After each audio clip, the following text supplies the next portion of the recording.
مرمى منتخبنا الوطني كابتن عصام، اهلا وسهلا بيك. الله يخليك. ازيك يا ابراهيم؟ اخبارك ايه؟ تمام الحمد لله. اخبارك ايه؟ الحمد لله يا هيما. والله اخبارك انت؟ شفتك انا يوم الخميس اتخضيت، اقول للناس لقيت الكابتن عصام خاسس خسسان، يعني خسيه غير طبيعيه. واضح انك مركز قوي قوي. بس انا شايف بقى كاتبين لي انه في السودان كابتن عصام الحضري. انا بكلمك من السودان دلوقتي. في المطار كمان؟ في المطار. هي طبعا قول لي بقى انت فين بقى الاول يا كابتن عصام؟ لا طبعا انا سعيد طبعا اني موجود معاك وموجود معاك طبعا. انا موجود دلوقتي في السودان. طبعا كان في مشكله طبعا، انت عارف موضوع النادي المريخ، والحمد لله طبعا الموضوع خلص طبعا من فتره. بس النهارده خلص رسمي، اللي هو موضوع الشكوى بتاعتي سحبتها طبعا. سحبت الشكوى من ضد المريخ. طيب كويس. والنهارده قعدنا كده ما خدش وقت خالص، كان الموضوع كله دقيقه، والحمد لله الموضوع خلص. وزي ما قلت لك بادئين خلاص الحمد لله جديده. عندنا فتره اعداد ان شاء الله كمان اسبوع بالظبط هنبدا ان شاء الله الدور الثاني في الدوري السوداني والبطوله العربيه. نتمنى ان ربنا يكرمنا ان شاء الله. وزي ما انت شفتني انت عارف ان انا بحب شغلي، بحب اتمرن، بحب اشتغل، بحب اركز. زي ما قلت لك بعد كده ما نعرفش ايه اللي يحصل بكره، بس احنا نبقى جاهزين في اي وقت. منتخب بلدنا تحت امره زي ما قلت لك. وانت قلت كلمه جميله دلوقتي. انا ما فيش بيني وبين اي حد مشكله خالص. نتمنى ان ربنا يكرم ان شاء الله. طيب الناس بقى محتاجه تعرف، يعني كابتن عصام الحضري في المريخ؟ لا مش في المريخ، لا رجع، لا راح، ولا مش يعني ايه اللي حصل؟ المريخ خلاص. ايه الازمه؟ ايه الازمه اللي حصلت وازاي نجحت انك تخلص الموضوع؟ اولا الازمه طبعا دي حاجه تحسب للدكتور جمال الوالي طبعا، لان هو اللي يعني انا كان قبل كده هو كان مشي، وبعد كده حصل مشكله في نادي المريخ طبعا. مجلس اداره جديد ما كانش قد المسؤوليه. رجع الدكتور جمال بلجنه مجلس مؤقت لمده 6 شهور. بعد كده الراجل طبعا كنت انا يعني السيد الدكتور جمال كنت انا طبعا موجود معاه واتكلم معايا. كنت في التكريم بتاعه طبعا، اللي هو كان اخذ اكبر شعبيه رئيس نادي على الوطن العربي. اتكلم معايا قال لي عشان انت عايز تكمل ولا مش عايز تكمل؟ قلت له يا دكتور انا تحت امرك. قال لي خلاص الموضوع ده يعتبر خالص، نفتح صفحه جديده وابدا، وانت اي حاجه ليك ثانيه موجوده دي عندنا ومفيش اي مشكله حصل. طبعا ما قدرتش انها اتاخر طبعا عليه خالص، والحمد لله الموضوع خلص. وزي ما قلت لك انا كمان اسبوع ان شاء الله هبدا فتره اعداد ان شاء الله للدور الثاني ان شاء الله. طيب صالحت جمهور المريخ ازاي؟ الناس في السودان انا عارف ان هم كانوا زعلانين. ما فيش بيني انا ما فيش بيني. بس في بعض الناس، بعض اعلاميين بيحاول يخلي يشوه صورتي للناس قله من جماهير نادي المريخ. انا طبعا يعني الحاجه تربطني بعلاقه بنادي جماهير المريخ علاقه كبيره، والناس بتموت في حاجه، بتحب حاجه اسمها عصام الحضري، بتحترم حاجه اسمها عصام الحضري. وزي ما قلت لك ما فيش اي مشكله بيني وبين نادي المريخ، بدليل ان الناس كانت مبسوطه قوي ان عصام الحضري رجع تاني ورجع مكانه تاني وهيكمل عقده مع نادي المريخ ان شاء الله.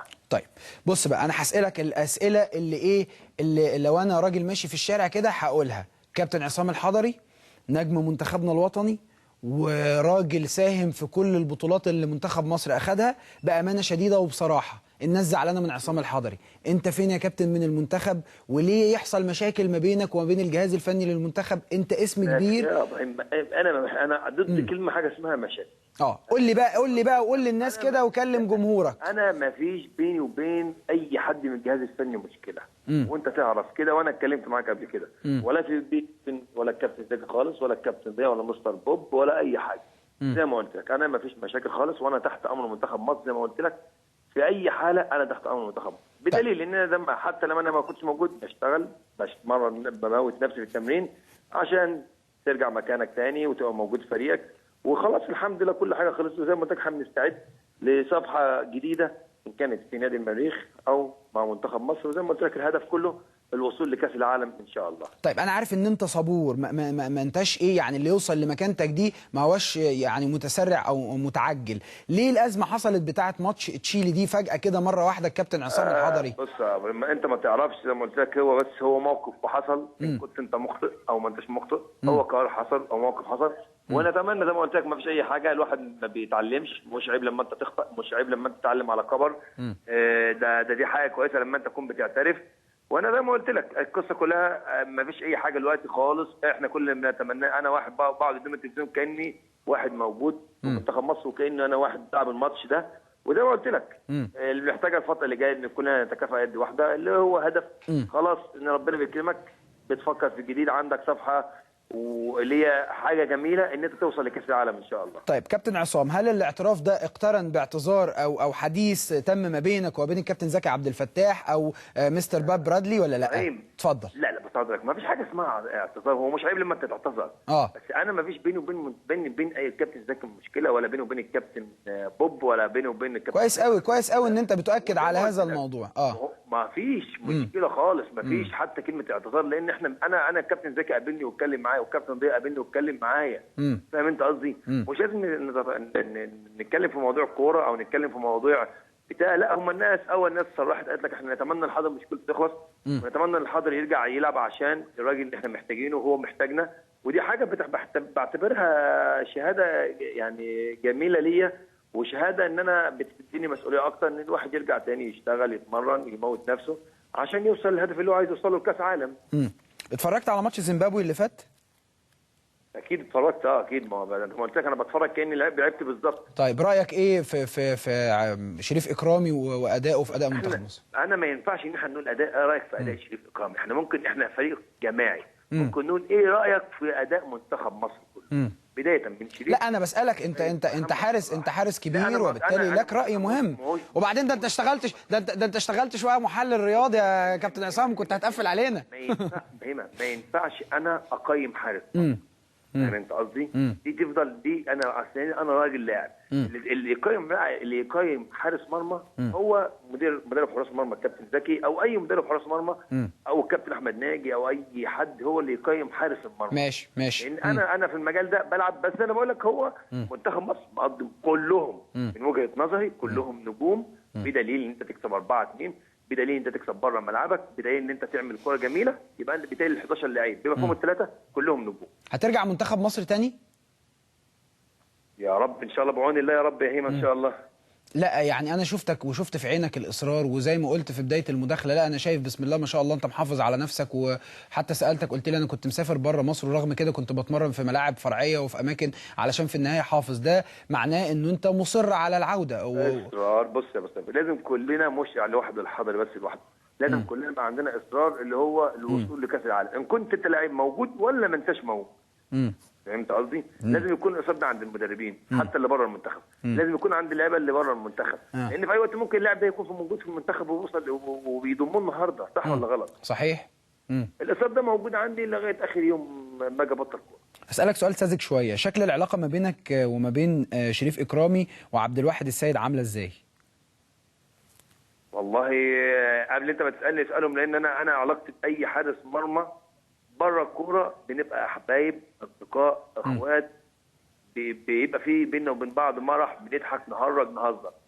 بس في الملعب لازم يكون في منافسه عشان انا استفاد، وعبد واحد استفاد، والشيف استفاد، واحنا الثلاثه في الاول والاخير مصر هتستفاد ان عندها 3 حراس مرمى على اعلى مستوى. فهمت؟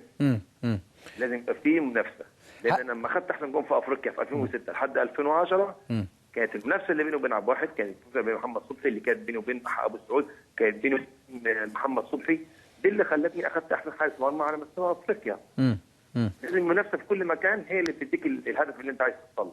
هل حصلت على وعود او بعض التلميحات من خلال كلامك مع كابتن زكي عبد الفتاح، مع كابتن ضياء السيد، من خلال حد من الاشخاص اللي دايما حريصين انه كابتن عصام الحضري يبقى موجود في منتخب مصر، انه تبقى موجود في الفتره المقبله ولا لا؟